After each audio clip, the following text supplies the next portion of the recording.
नमस्कार दोस्तों, stock market studies में फिर से एक बार आपको बहुत-बहुत स्वागत है। तो आज यहाँ पे मैं डिस्कस करूँगा एक पेपर बनाने वाला कंपनीज़ के बारे में। तो देखिए पेपर इंडस्ट्रीज़ में जितने सारे कंपनीज़ हैं, अगर उस कंपनी को देखेंगे तो सबसे ज़्यादा मतलब देखा जाए तो बड़े कंपनी है सेंचुरी टेक्सटाइल। तो उसके बाद जिस कंपनी के नाम सामने आता है वो है जेके पेपर। तो मैं आज जेके पेपर के बारे में बात करूंगा क्योंकि बहुत सारे दोस्तों ने कमेंट किया, सर पेपर इंडस्ट्रीज क्या फ्यूचर में खत्म हो जाएगा? क्या पेपर इंडस्ट्रीज टोटली खतरे में आ जाएगा? क्योंकि जिस तरीके से सब कुछ डिजिटलाइज हो रहा है, जिस तरीके से सब कुछ ऑनलाइन प्लेटफॉर्म में हो रहा है, क्या पेपर इंडस्ट्रीज खत्म हो जाएगा? तो चलो पूरा डिटेल्स डिस्कस करूंगा और कंपनी का मैनेजमेंट, कंपनीज के बारे में क्या सोच के रखा और किस तरीके से मैनेजमेंट अभी भी कर रहा है, उसके बारे में डिस्कस करूंगा। तो वीडियो को लास्ट तक जरूर देखना और अभी तक आपने इस चैनल को सब्सक्राइब नहीं किया तो जरूर सब्सक्राइब कर लेना, क्योंकि आपको daily basis stock market information, update, IPO के बारे में जानना है तो इस चैनल के ऊपर बने रहिए। और हाँ, एक चीज़ मैं ज़रूर कहूँगा, आप टेलीग्राम को भी जॉइन कर सकते हैं, वहाँ पे आपको बहुत सारे एक्स्ट्रा फैसिलिटीज़ मिलेगा। तो चलो देख लेते हैं आज के स्टॉक के बारे में। तो कंपनी कौन-सा है? जेके पेपर। आप एक बार वेबसाइट विज़िट करेंगे तो यहाँ पे देखिए कंपनी जो थीम देके रखा है, जो प्लांट का थीम देके रखा है, जितने सारे पेड़-पौधे का थीम देके रखा है, इसके कारण कौन-सा है? इसका कारण एक ही है कि देखिए पेपर बनाए जाते हैं पेड़ को काट कर ही। तो देखिए पेड़ ही अगर नहीं रहेगा तो इस धरती में मतलब कोई भी प्राणी बचेगा नहीं, कोई भी मतलब जीवन बचेगा नहीं। तो उसको बचाने के लिए, उसको बचाए रखने के लिए पेड़ लगाना बहुत इम्पोर्टेंस है।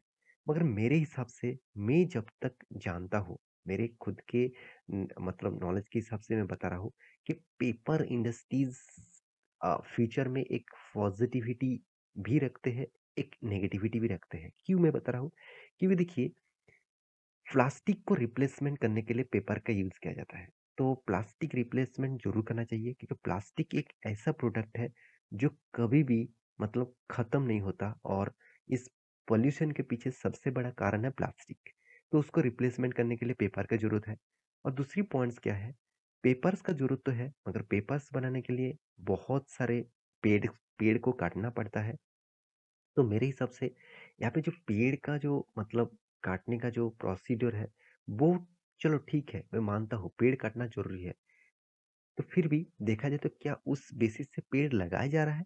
अगर उस बेसिस से पेड़ नहीं लगाया जा रहा है, तो ये बहुत बड़ा खतरा बन सकते हैं। क्योंकि देखिए कंपनीज़ का जिस मतलब पेपर इंडस्ट्रीज़ चलते हैं, ऑब्वियसली पेड़ को काट कर ही वो पेपर बनाते हैं और वो खुद मतलब प्लांट लगाते भी हैं। आप देख सकते हैं 5 लाख एकर्स इसका टोटल एकर्स प्लांट्स है। तो देखिए ये जो प्लांट्स है इसका, इस प्लांट में वो क्या करते हैं, पेड़ लगाते हैं, उस पेड़ से वो पेपर बनाते हैं। तो इसका मतलब आप जितने सारे लोगों के मन में ये था कि सर फ्यूचर में क्या पेपर इंडस्ट्रीज खत्म हो जाएगा, पेड़ काटना बंद हो जाएगा, ऐसे बिल्कुल भी नहीं। पेड़ लगाने भी पड़ेगा और काटना भी पड़ेगा, क्योंकि ज़रूरत के लिए हर कुछ चीज़ करना पड़ता है। तो कंपनीज़ का 50 मिलियन यहाँ पे देखिए डिस्ट्रीब्यूटेड एनुअलिटी कंपनी का ग्रोथ है। मोर देन 75,000 यहाँ पे देखिए फार्मर एंगेज्ड है एनुअली। तो फार्मर एंगेज्ड क्यों है? क्योंकि ये जो पेड़ लगाने का काम है, पेड़ काटने का जो काम है, उसके लिए सबसे ज़्यादा फार्मर इसी कंपनी को लगते हैं। क्योंकि देखिए वो खुद इस प्रोजेक्ट के ऊपर इन्वॉल्व है। हाँ, आप एक चीज़ आप कह सकते हैं, क्या पेपर इंडस्ट्रीज फ्यूचर में सस्टेन कर पाएंगे डिजिटल इंडस्ट्रीज के साथ?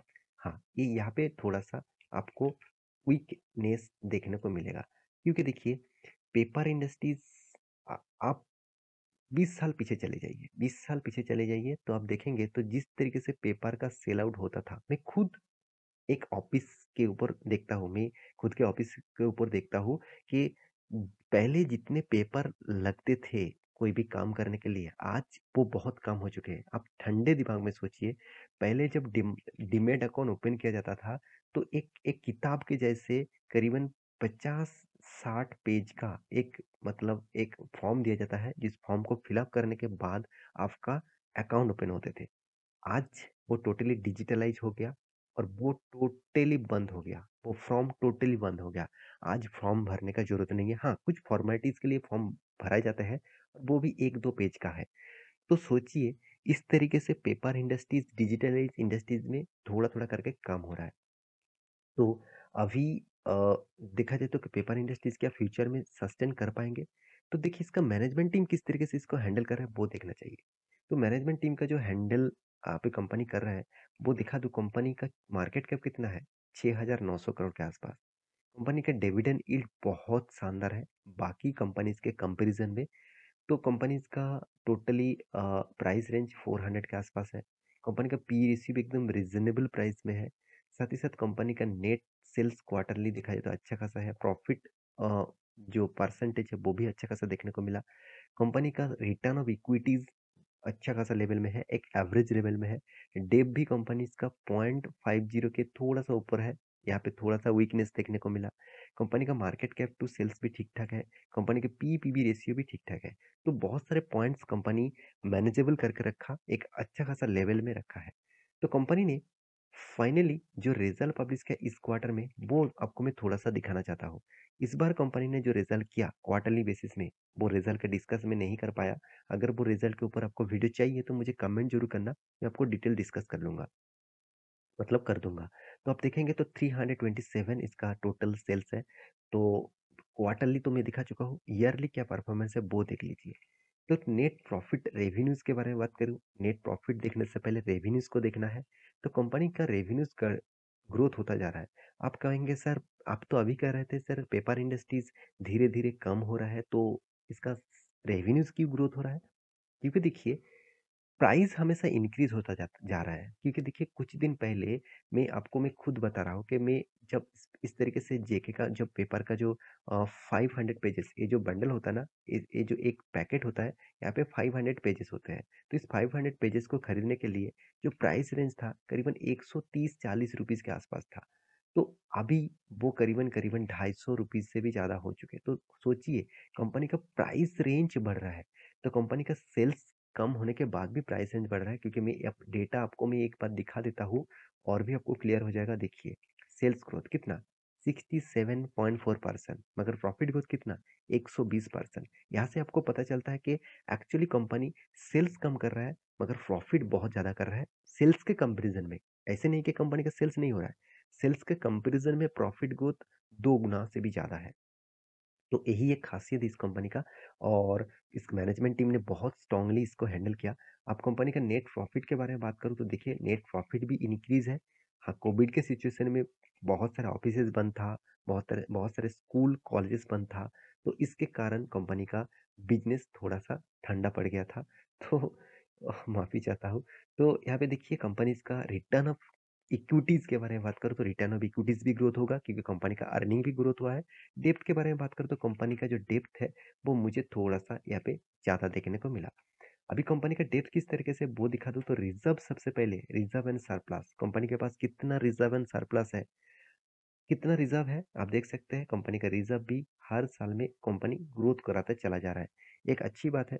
साथ ही साथ कंपनी का लॉन्ग टर्म बोरिंग के बारे में बात करूँ तो देखा जाए तो कंपनी का लॉन्ग टर्म बोरिंग धीरे-धीरे ग्रोथ होता चला जा रहा है। ये भी एक अच्छा खासा मतलब कंपनी का मतलब यहाँ पे एक वीकनेस यहाँ पे देखने को मिल रहा है, क्योंकि कर्जा धीरे-धीरे कम होना चाहिए था, ज़्यादा नहीं। कंपनी का लॉन्ग टर्म के कर्जा आपको दिखा दिया, अभी शॉर्ट टर्म के कर्जा दिखा दूँ तो शॉर्ट टर्म में भी कंपनी देखिए पहले 76 करोड़ का कर्जा लेके रखे थे, आज 450 करोड़ के आसपास है। इसका मतलब लॉन्ग टर्म में एंड शॉर्ट टर्म में दोनों में ही कंपनी कर्जा ज़्यादा लेके रखा है। तो कंपनीज़ की करंट जो पीरियड है कंपनी का जो टोटली जो ट्रेडेड पेबल्स के बारे में बात करूँ तो आप देखेंगे तो कंपनी का ट्रेडेड पेबल कितना है, हर क्वार्टर में कंपनी का ट्रेडेड पेबल भी बढ़ते जा रहा है, हर साल में बढ़ते जा रहा है। इसका मतलब कंपनी बहुत ज़्यादा ट्रेड कर रहा है। ट्रेड मतलब आप सोच रहे हैं कि कंपनी ट्रेड कर रहे हैं मतलब क्या है? कंपनी क्या स्टॉक मार्केट में ट्रेडिंग कर रहे हैं? ऐसे बिल्कुल भी नहीं। ट्रेड मतलब कंपनी का जो बिज़नेस है, मतलब लेन-देन का जो बिज़नेस है, मतलब कंपनी जो परचेज़ करते हैं, सेल करते हैं, उसको ट्रेड कहा जाता है। तो कंपनी जिससे परचेज़ किया खुद का रॉ मटेरियल्स, तो उसके लिए जो पेमेंट करना पड़ेगा, वो परसेंटेज यहाँ पे देखने को मिला। तो सारे चीज़ आपके सामने में इसीलिए रखा हूँ क्योंकि कंपनीज़ के बारे में जानकारी बहुत जानना ज़रूरी है। देखिए कंपनीज़ के ऊपर स्ट्रेंथ कितना है, वो आपको इन्वेस्टमेंट देखने में ही मिलेगा क्योंकि प्रोमोटर के बाद सबसे ज़्यादा होल्डिंग पब्लिक के पास है। उसके बाद एफआईएसडीएस ने भी माल उठा के रखा, मतलब उतना ज़्यादा माल उन्होंने नहीं उठा के रखा। तो कैश फ्लो के बारे में बात करूँ तो कंपनी के हाथ में लगातार कैश भी आ रहा है, ये भी अच्छी बात है। कंपनी ने किस तरीके से रिटर्न दिया उसके बारे में बात करूँ तो कंपनी ने को शानदार रिटर्न दिया, शानदार। 27%, 28%, 50, 80% तक रिटर्न, मतलब कंपनी आपका फंड मल्टी बैगर कर चुके थे, मतलब अभी भी करके रखे हैं। तो कंपनी ने एक्स्ट्रा बेनिफिट क्या दिया? डिविडेंड तो बहुत अच्छी तरीके से देता है। कंपनी राइट इशू भी लेके आए थे, बायबैक भी लेके आए थे। अभी चार्ट पैटर्न के बारे में बात करूँ, देखिए कंपनी कोविड के सिचुएशन के बाद, कोविड का प्राइस था करीबन करीबन 75 रुपीज़ के नीचे, आज वो कंपनी 400 रुपीज़ के ऊपर चल रहा है। तो सोचिए कंपनी कितने शानदार यहाँ पर रैली आपको देखने को मिला, और वो भी 2 साल के अंदर-अंदर। तो अच्छे कंपनी चूज़ करने में आपको अच्छा रिटर्न हमेशा मिलता है। तो रिक्सी कंपनी है, एक बार स्टडी करना। और मेरे वीडियो आपको कैसा लगा ज़रूर कमेंट करना। टोटल वीडियोस एजुकेशन पर्पस में था, तो वीडियो को लास्ट तक देखने के लिए बहुत धन्यवाद। और मिलते हैं नेक्स्ट टॉक लेके, तब तक के लिए अच्छे से रहिए, अपने ख्याल रखिए, बाय बाय।